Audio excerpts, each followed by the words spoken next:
続きましては、自分を知り仲間や社会と共に学ぶラボスクール、ミレニアムスクールが目指すこれからの学びと題しまして、ミレニアムスクール共同創始者であり現校長でいらっしゃいますクリス・バーム先生にご講演いただきたいと思います。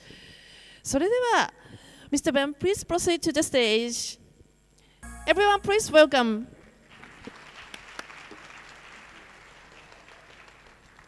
Thank you so much. Greetings, everyone. I would like to first ask folks to move a little closer. I think it will help us have a more engaging experience. So please take a few seats closer. Thank you so much.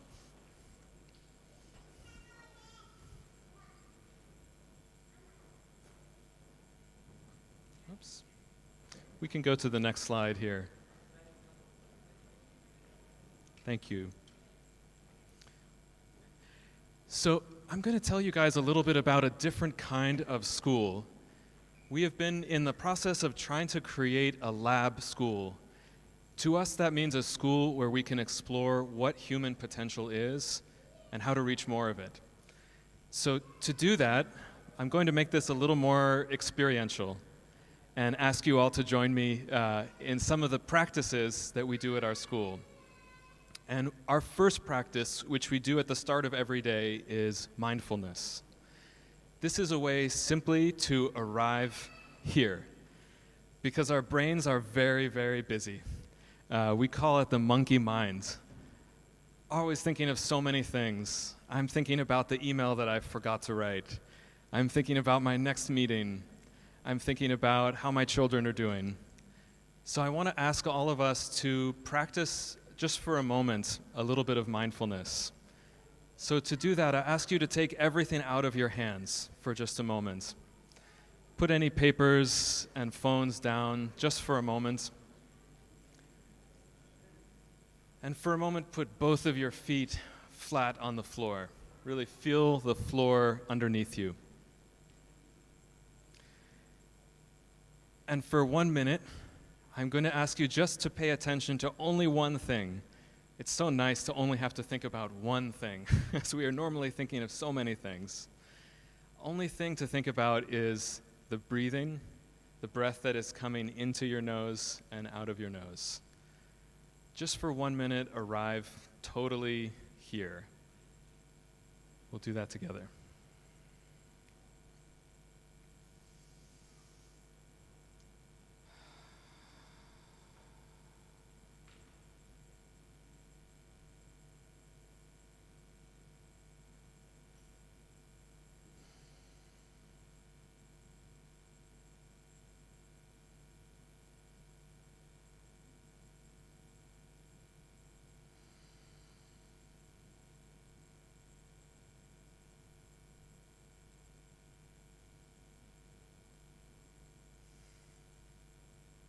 Thank you.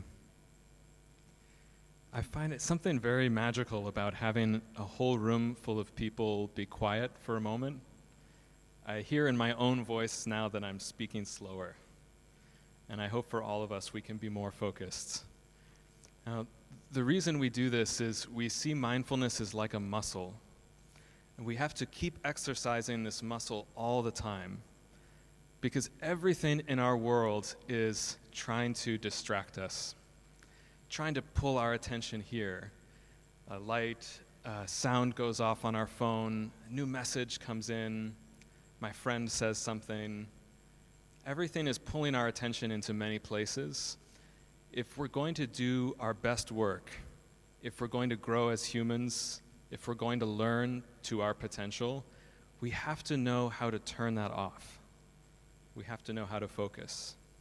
And especially if you are a young person.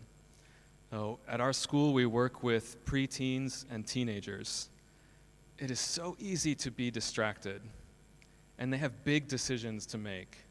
If a friend asks them to do something, I want them to have good judgment. In order to have good judgment, they have to be focused. They have to be calm. They have to know how they feel, not be thinking about 1,000 things at the same time. So that's why at our school we practice mindfulness many times through the day, At the start of the day, at the start of each class, each new experience, we take a moment just to fully arrive. So thank you for taking that moment with me to fully arrive here. So I'm now going to tell you a little bit about this different kind of school, and I'll tell you why we started a new school. I don't know about you, but for me, being a teenager was very hard. I didn't like school. I thought it was very boring. I thought it was only trying to get me to memorize some facts. It didn't seem personal. It wasn't what I cared the most about. I wanted to figure out who I was. I wanted to know how to be a good friend. I wanted to know what I was going to do with my life. And school didn't have any answers for those things. And I think in a lot of schools, kids, when they reach this age, teenagers, they stop caring about school. They lose their passion. They lose their curiosity. They don't care anymore about what they want to learn. They're just trying to do what you say. And that's really a loss. That's a loss of our potential as humans.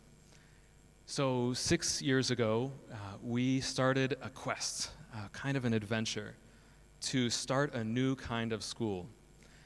We spent 3 years going around the world, visiting, including Japan, many schools. We met scientists. We wanted to study the brain. We met neuroscientists. We met psychologists. We met innovators in all different fields. And we tried to understand if we were to start the first school, if there had not been any schools before. So we had really a fresh sheet of paper.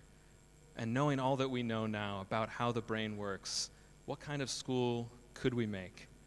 And I wonder if you ask yourself that question, what would your dream be? What kind of school would you dream if you really could start fresh? So we were very lucky. We had this chance to start fresh, to build something for the first time. And I'll tell you a bit about what we created. You can go to the next slide. Thank you. So we realized that when you look across different cultures and across different places, that students go through a regular series of stages of development.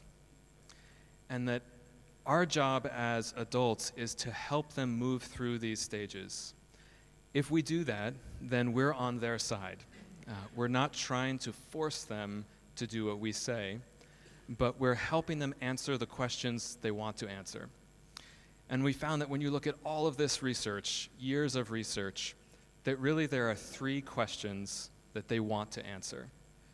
And if we help them answer those questions, we have their passion, we have their curiosity, they are with us because it's what they want to be doing. We don't have to fight. So, we can go to the next slide. Oh, actually, one more after this. We'll come back to this. So these 3 questions, we can go 2 slides up. The first question is, who am I? Their first job is to form their identity. And we have to help them with this. When students become adolescents, they have to push away from their family. And we see this in cultures across the world, that their parents suddenly become annoying. They are frustrated by their parents, they feel resistant. It's because psychologically they have to find other kinds of inspiring adults, people who they can model themselves after. So the very first question they're going to ask themselves is, who am I? Who am I becoming? And if you can remember, when you were, say, 13 years old, do you remember how much you were changing every day? That some days you would wake up and your body feels different. You have different thoughts. Your emotions are much stronger. You see adults differently. They're not perfect anymore. You can see through them. So if you were changing this fast, you also would be asking this question of, who am I? Who am I becoming? So that's their first question. Their second question is, how do I relate to others? That they really want to know, what does it mean to be a friend? What if we have a disagreement? What if we have a fight? How do we resolve conflict? What does it mean to be more than a friend? How do I handle the romantic feelings that I have? All of these things are actually really important to them. And sometimes in schools we've thought that's somebody else's business. Somebody else will teach them that. But nobody else will teach them that. If we don't teach them in school, they probably won't want to learn it from their parents. They'll only learn it from the internet. And that may not be the best way for them to learn how to be a good friend or how to resolve conflict. So this question of how do I relate to others has to be at the center of their schooling. It means we make a very different kind of school. I'll speak more about that. We can go up. Next slide. Yeah, and then 2 more. There we go. After. Yeah. It's okay. So the second question is, how do I relate to others? And then the third question is, what will I contribute to the world? They don't want to be stuck in school. If they feel like school is a game, if they think school is just to babysit them until they get older, then they're not going to care as much as they could. So we want them to see that school is deeply connected to the world around them. We want them to feel like school is getting them out into the city, out into the world, meeting real people who are struggling with real problems. Otherwise, school feels like a game, and maybe they will play it some days, maybe not other days. So we knew we had to help them answer this question of, what will I contribute? What do I have, a passion, a way of learning, that's useful to others in the world? And when I feel useful to others, I feel valuable. So these are their 3 questions. Who am I? How do I relate to others? And what will I contribute to the world? So first we understood this, and then we realized we have to build our school around these questions. And so we made every decision in our school, every type of class, every structure, about helping students answer those questions. Great, that's perfect, thank you. Next slide. So we decided that these 3 questions really could be seen as a cycle of learning, and that we had to design our classes to be always moving in this cycle. First, it has to start off being personal, then it becomes social, and then it becomes part of the real world. And when you use this cycle, you can still have all of your academic goals. You can still have all of your academic content, but you are delivering it in a way that will elicit their passion and their motivation. So let me give you an example. We had a student recently who was asking a big question about racism and was saying, in the US, why is there so much racism?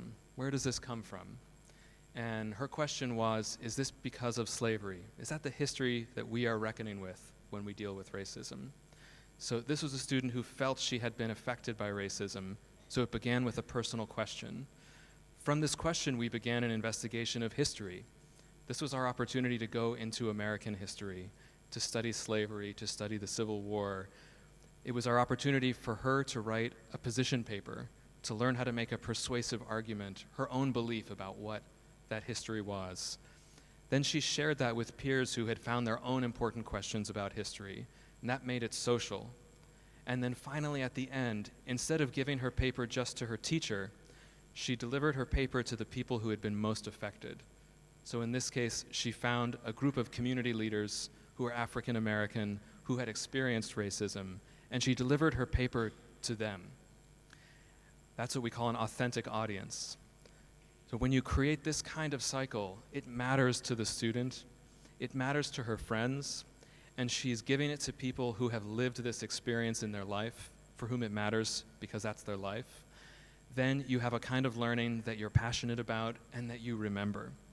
If we had just given her a test and said, memorize these facts about racism and our history, take the test, and when you're done, you can forget it, then she would forget it, even though that's part of her own life story.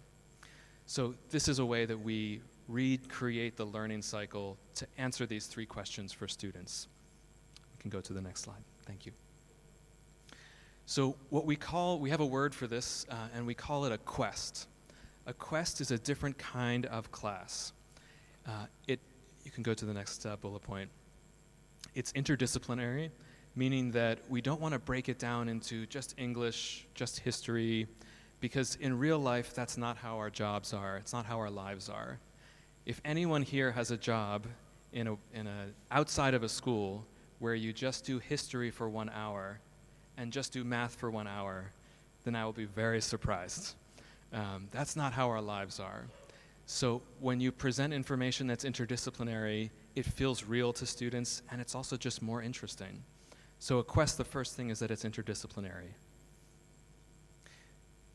And the next thing is that it follows an emotional cycle of learning, that we are not machines. We don't learn just a little bit every day. Think about when you make a new friend or start a new relationship or have a new hobby.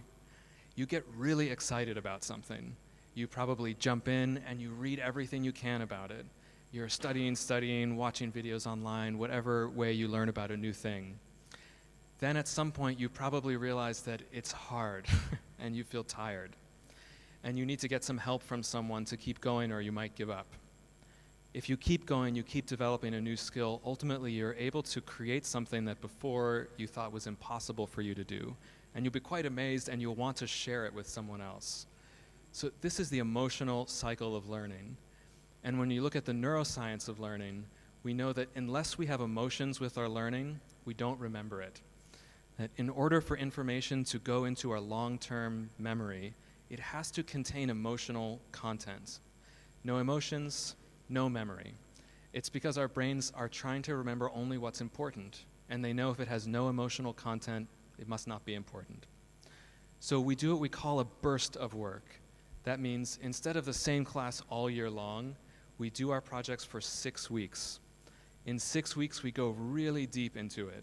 We learn everything there is to know about a project. We work hard, we struggle, we bring experts in, and then we have something that we're really proud of at the end. And then we can take a rest. After 6 weeks, we have a vacation for a week, or we do something different for a week, a camping trip. And that lets our minds reset and refresh and be ready for the next kind of learning. Another really important thing is that we have to balance individual and teamwork to design a good quest. If you're doing everything by yourself and you're a teenager, you're not going to be fully motivated because you want to know what your peers think and you want to know what they're working on. On the other side, if you do everything in a group, you may never really push yourself. You may always take the same role. I'm always the one who writes, somebody else does the talking. So you have to have a balance of individual work and teamwork, and in a quest we have that balance. There are parts that each person has to do, and then there's a group effort that you have to struggle through, which can be hard because you have to come to agreement and work through conflict. It's based on those 3 drives I mentioned. Everything about it is personal, social, and part of the real world. And then finally, and this is really important, is it has to go to an authentic audience. That if I'm just telling my mom about it, I already know that she's on my side. She's very subjective. If I'm just telling my teacher about it, I know them really well and they know me, and I know what they like, and I can just make it the way that I know they like it. But if I'm telling an expert about it, someone who I don't know, who doesn't know me, I have to do my best work. I don't know what will impress them. I'm just going to put everything I can into it.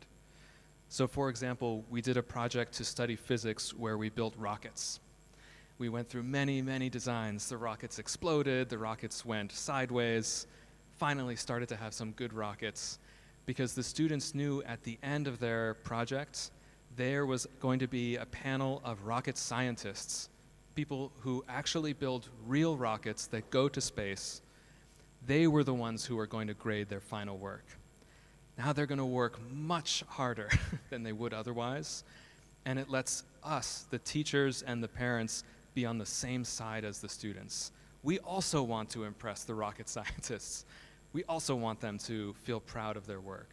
So it really changes the dynamic from a traditional class. So that's the transition from a class to a quest. So I'll give you one more example of what that looks like in practice.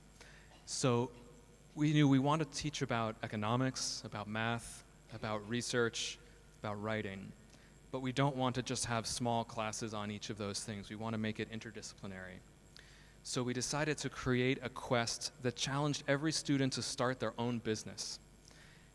Now in the US, there's a famous TV show called The Shark Tank. Has anyone heard of this show? Okay, good, a few people. I guess it's not famous here. This show you create your own business and you make a pitch for your business to a panel of investors. If they like it, they will give you money right then, and you can start your business. So it's an exciting show, a chance to be an entrepreneur. So we said to our students, we're going to do our own Shark Tank. You have 6 weeks to make a business plan. You choose the business, anything that you feel passionate about. Whatever you do, though, has to be thoroughly researched. You have to have a budget. You have to make your pitch. You have to have it written and in PowerPoint. A business needs a team, so you have to have your CEO, your head of marketing, your head of HR. You have to show the experience of these people. What will they do to make the business successful? And then you have to present it to real investors. So we had a panel of 6 venture capitalists who would receive these business pitches and give them the final grade. So you can go further down this slide. So we combined these different traditional academic topics into one 6-week project that we called the Shark Tank. We gave it a question, which is, how do I bring an idea to life, as in my business? We made it personal because you could choose the kind of business you want to create. My favorite was that one student created a cat cafe, which I know is something that you have here, but we don't really have in the US. You make it social because you have to work in a team, and you make it real world because you have to present it to real investors, and they will give you your final grade. So this is just an example of when you use the neuroscience and the psychology of what students really want to do, you make a very different kind of school and a very different kind of experience. This is the students doing their presentation with the investors. They were very nervous, and this is them very happy and relieved when they were done. So I want to say one more thing about what we learned from our research about understanding how adolescents function and what motivates them. That we found that there are also 3 stages that they go through, and it's really important to know what stage they're at in order to understand how to reach them, how you can connect with them. And a way to understand this is to imagine, what if you started a new job in a new city? Say you moved somewhere else, new company, and you have to figure out again who you are in a new place. So probably the first thing you would do is to figure out or ask, do I belong here? Do they actually want me here? Am I like the rest of the people here? Do I fit in? This is the first question that adolescents are asking. And if you want them to feel safe, to feel like they can do their best work, first you have to focus on giving them a sense of belonging, that they feel welcome where they are. But belonging has its dark side if that's the only thing you're doing. Too much focus on belonging means that everyone maybe is trying to be the same. It can be conformity. And so after they feel belonging, you have to help them grow to the next stage, which is achievement. So once you feel that you belong and you feel safe, they do want me here. Now imagine you are in this new job. Now you want to figure out, can I be successful in this job? Am I doing good work? Do people respect my work? Is it moving things forward for my team or for my company? And so same for adolescents. After they belong, they can start to achieve. They start to wonder, how do I get a good grade? Or how do I get into a good high school or a good college? What does that mean? That's really important that they know how to navigate in the real world. But achievement also has a downside, which is if you are only focused on achievement, you're trying to win someone else's game. You're trying to get good grades, even if you don't care. You're trying to earn a lot of money because you think it will make you happy, but who knows? Maybe you will not be happy. So you have to use the ability to achieve, to gain that ability, but then keep growing beyond that. And so the next stage we call authenticity. This is the stage where you've figured out what you are passionate about. You know how to belong. You feel you have good relationships. You know how to achieve. You can get things done in the world. You can impress people. But you also are doing it because you feel you have a contribution to make. You have a sense of purpose.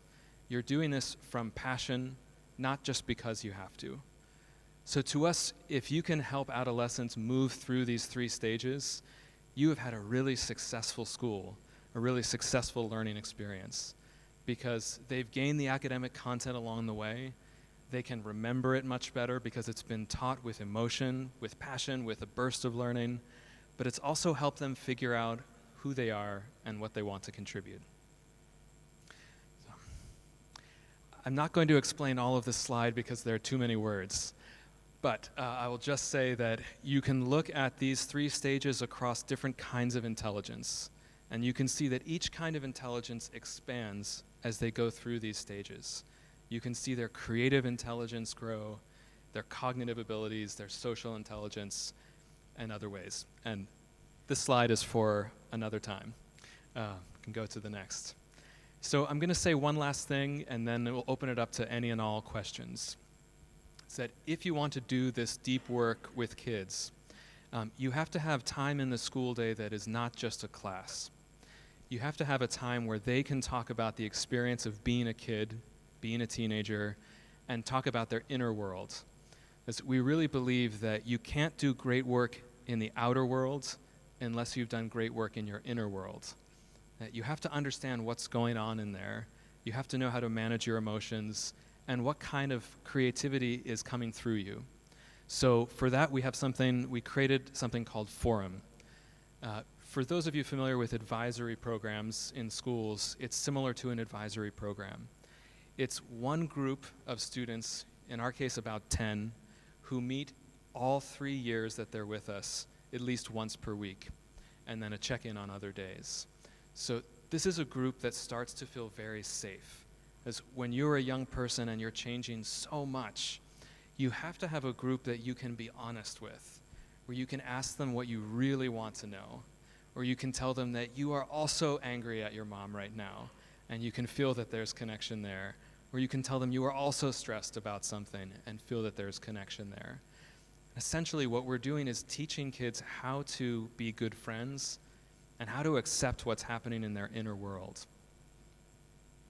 So, great, one more. It's one group with an adult facilitator who is a teacher. They're with each other for the full 3 years, and this is the group where we get to teach our social emotional learning curriculum.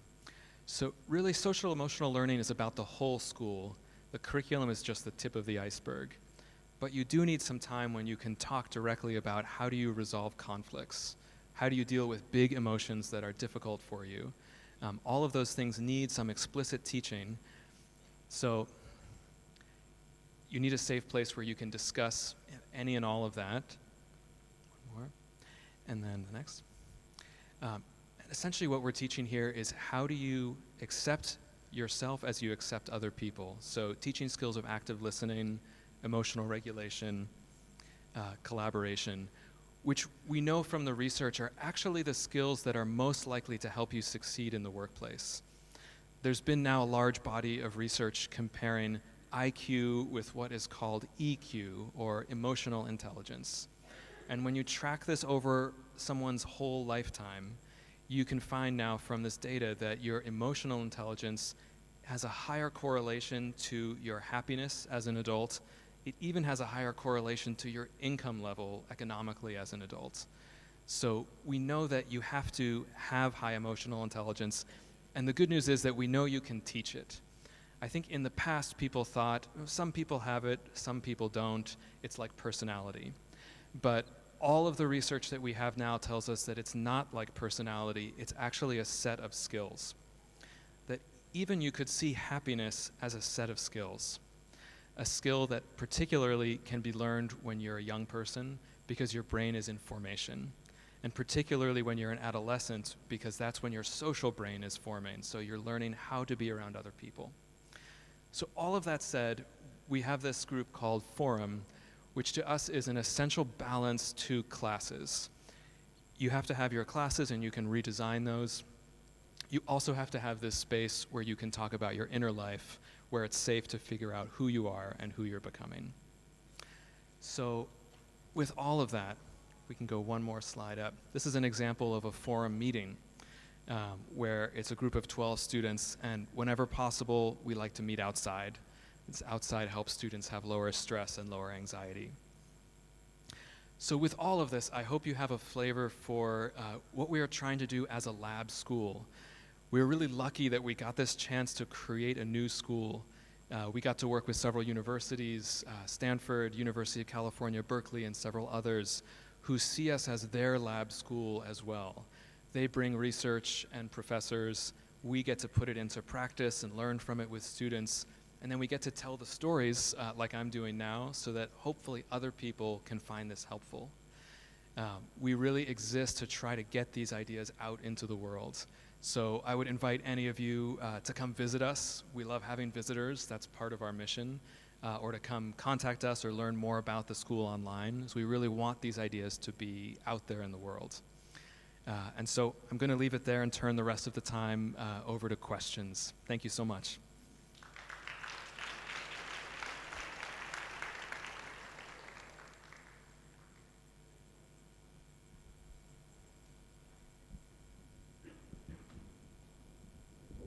Thank you very much for the great presentation.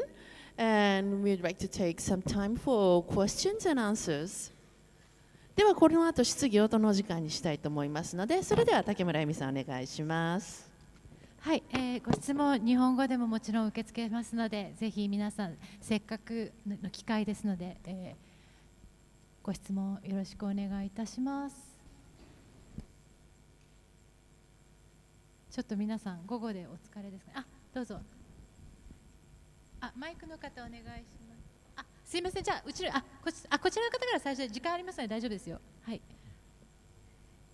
お話の中でプロジェクト6週間っていうのが聞こえたんですけど、6週間である意味と効果を教えてください。What's the benefit of having 6-week project? Yeah, thank you for the question. So when we looked at the research around how the mind learns and retains information in long-term memory, I was describing how it needs emotional content. And so we studied the emotional cycles that we have of learning.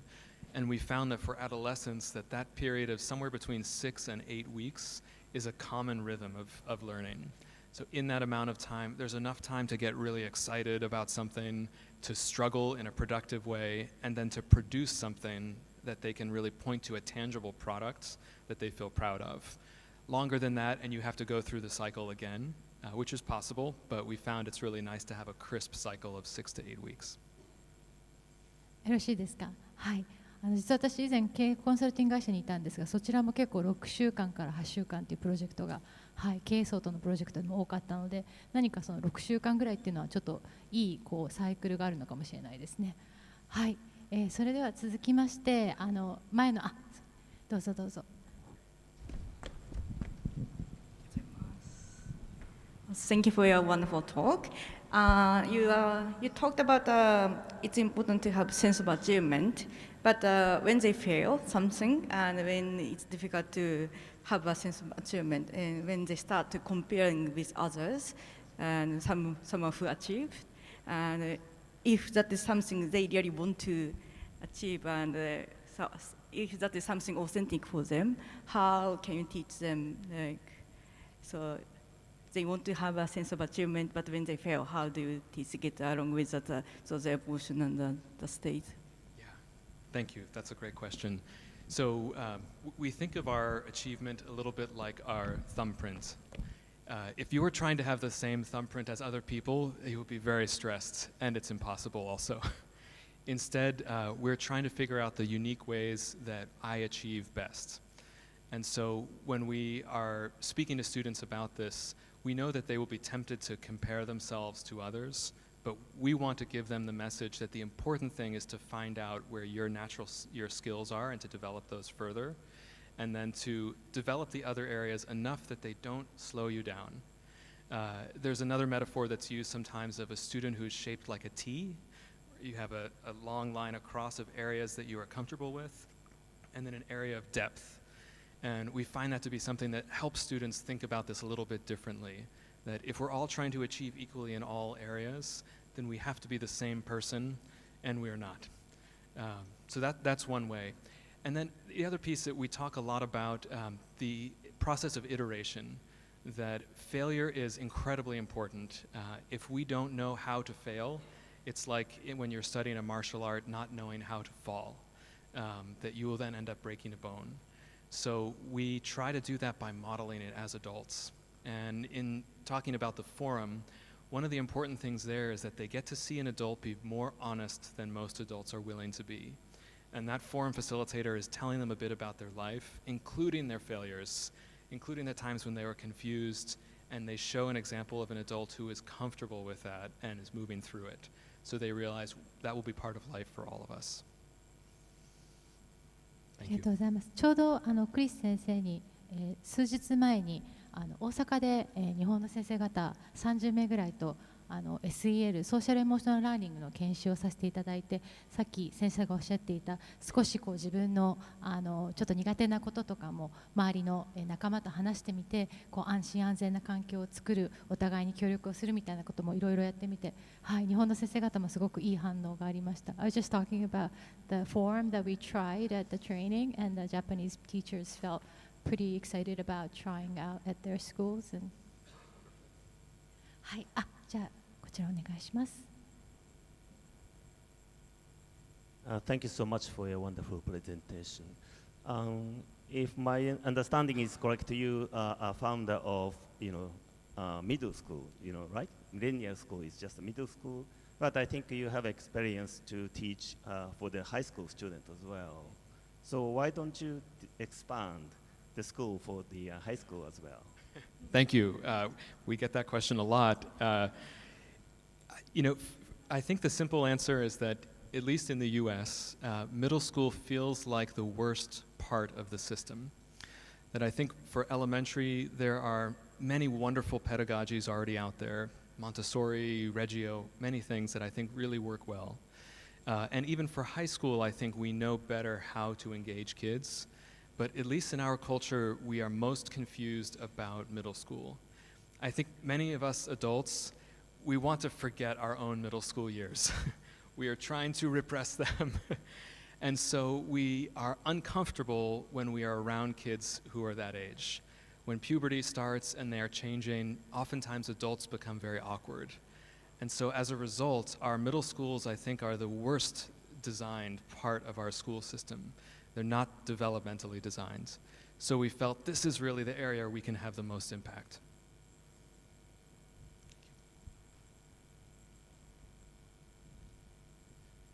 So as a lab, I guess you're thinking about the future of schooling and education a lot.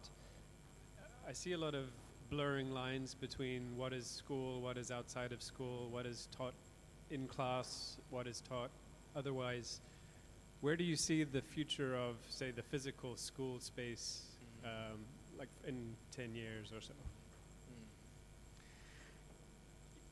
It's a funny thing that I think there are two patterns happening, and I don't know where it will land, but the pattern I see the most is that school is being asked to do more.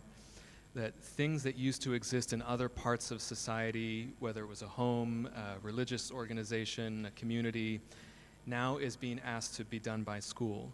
So things that are about ethical intelligence, physical health, quality of relationships, more and more is being asked to be done by school. So in some ways, the physical place of school is becoming more important.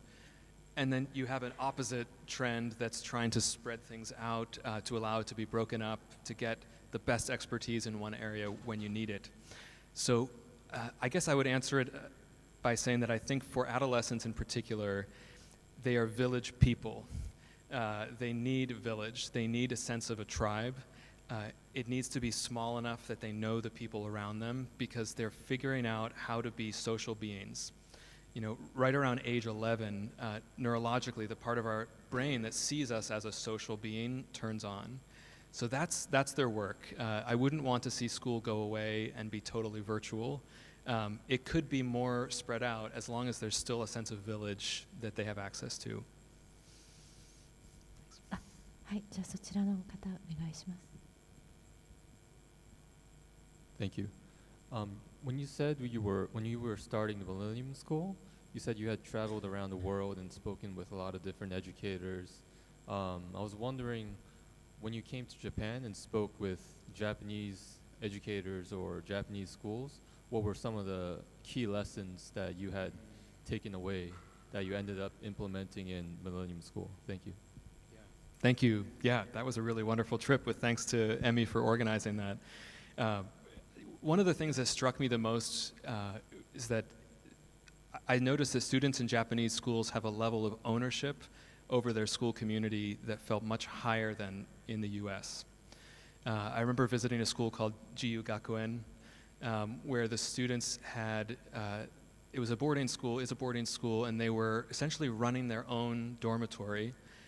There were no adults even living in the building with them, if I understand correctly. They had their own gardens, they cooked their own food, they took care of the facility. All of that struck, and these were middle school students.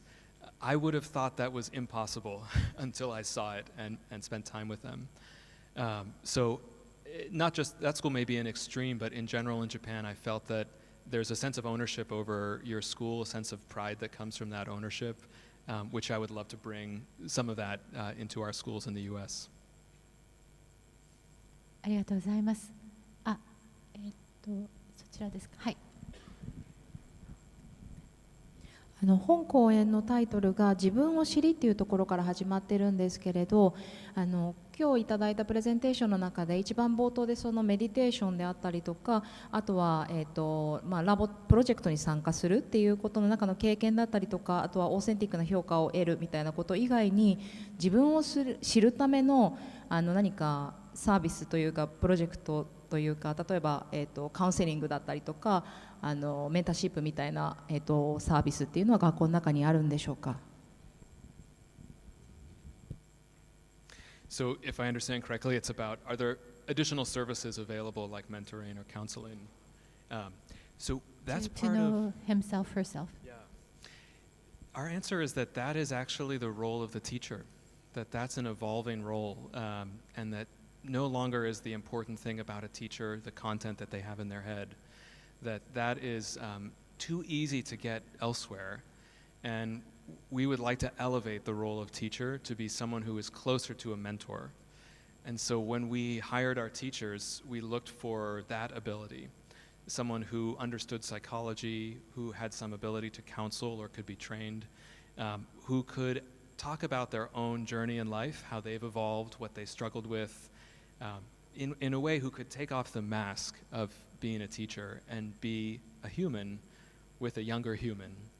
And so we still do have a counselor for more extreme cases when a student is in a deep struggle, but we find that for the majority of what they encounter in life, if they have time with a wise teacher, it's better to come through that channel. Thank you. ありがとうございます。他にはあと2、3名のご質問。はい、じゃあそこの。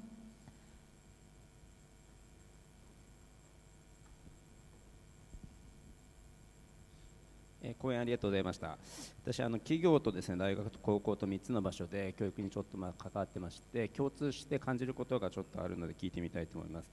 インディビジュアルとチームワークのバランスっていうところなんですけども、やっぱり日本の中で、ソーシャルネットワークのですね、やっぱり進展もあって、やっぱり周りからどう思われるのかということをやっぱすごく気にする、場を乱したくないっていうですね、嫌われたくないっていう、そういった中でインディビジュアルを出していくということがすごく難しくなってきているように感じまして、ミレニアムスクールでは、特にそういったことを気にするタイプの、子どもたちにどうやってその中で自分をやっぱり出してバランスを取っていくのかということをどう工夫しているか、ぜひ聞いてみたいと思います。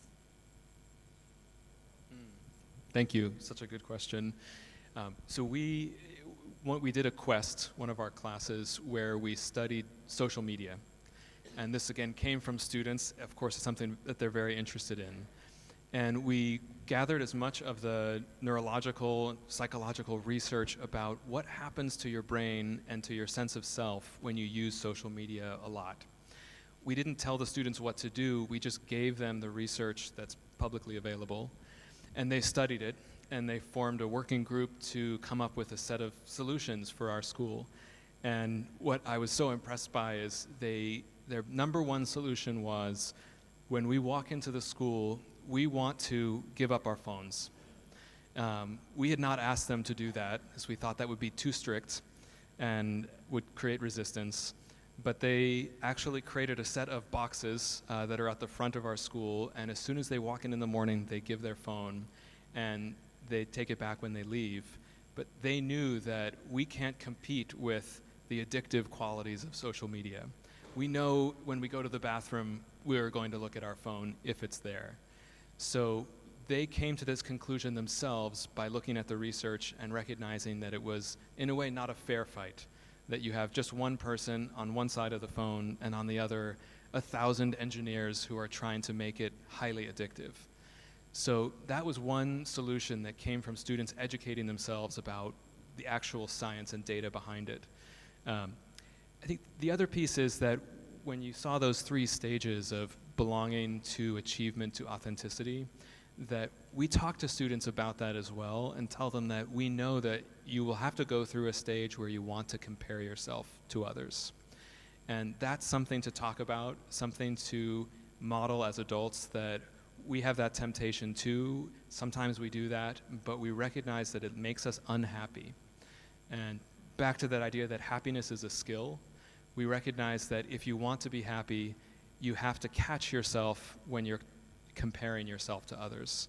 And this is, again, a good reason for mindfulness, because then we can catch that pattern in our thinking. So it's not easy. Everyone will struggle with that, but we can make the struggle a conscious one that we talk about instead of just hoping that they might figure it out. ありがとうございます。それでは、そちらお願いします。So I believe there are increasing number of great schools which has very distinctive curriculum and different contents. And in the meantime, they are becoming more and more kind of accessible to a limited number of people. So what do you think we as society need to create an impact for larger systems or in society, not just for small number of fortunate students? Thank you. That's something I think about a lot. We're a very small school. We have only 90 students. So I often wonder, how can we make this useful? I actually think that what's happening right now is the answer to that. And I want to thank Emmy for making this happen together with others. That it's not simple or fast, but it's about gathering people who are wanting to move in this direction and energizing each other. And then next year there will be more people and taking it from there. I think it's not the kind of solution that you can just make a policy about. It's a very human solution. Thank you. ありがとうございます。あとこの辺、じゃあこちらの2人で最後にしたいと思います。じゃあお一人目。あ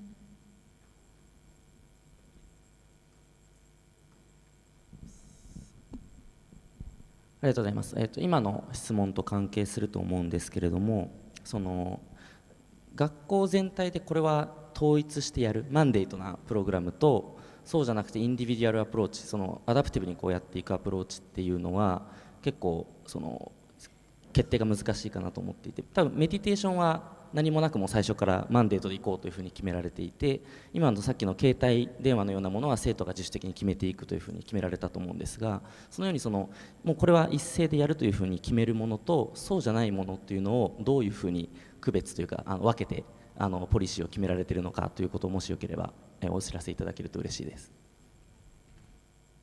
So if I understand, the question is about individual choices versus a whole school policy. It's a complicated one. I could give probably a long answer. I know we have just a short time. I think my inclination is to make as few whole school policies as possible and leave as much room for student choice and voice as possible. We use that phrase often, that choice and voice is what helps students be motivated and engaged. So, students, especially adolescents, are very skeptical of authority. And if you have too many policies, they will just start to have a general resistance. So I think you have to be very sparing, just the essential minimum.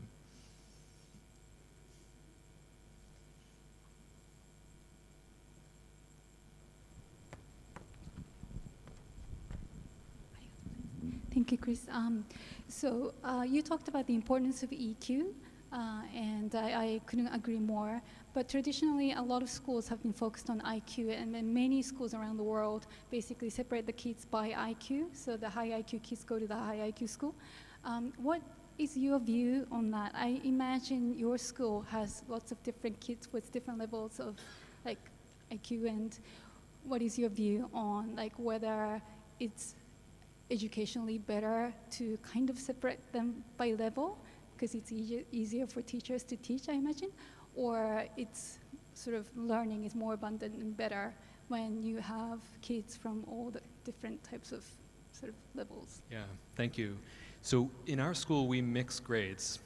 So we don't just have them organized by age, because we know that their age may not be the best marker of where they are. That a student in 6th grade may be very, very advanced in some ways and really should work with an 8th grader to be challenged, or the opposite could be true. I also think that when you include time for EQ work, it accelerates your IQ work. That, for example, if a student has just had a conflict, let's say that they just had a fight with their friend, and now they're walking into class, we know that they will not focus in class. They will be distracted, they'll be emotional, they'll be thinking about that. If they have space to process those emotions and they have tools to do that, they will do better in math as well as learn how to have a better inner life. So it's not always that, it doesn't mean everyone can reach the same level in every way, but if you make time for EQ work, it supports the traditional learning as well. Thank you. Thank you.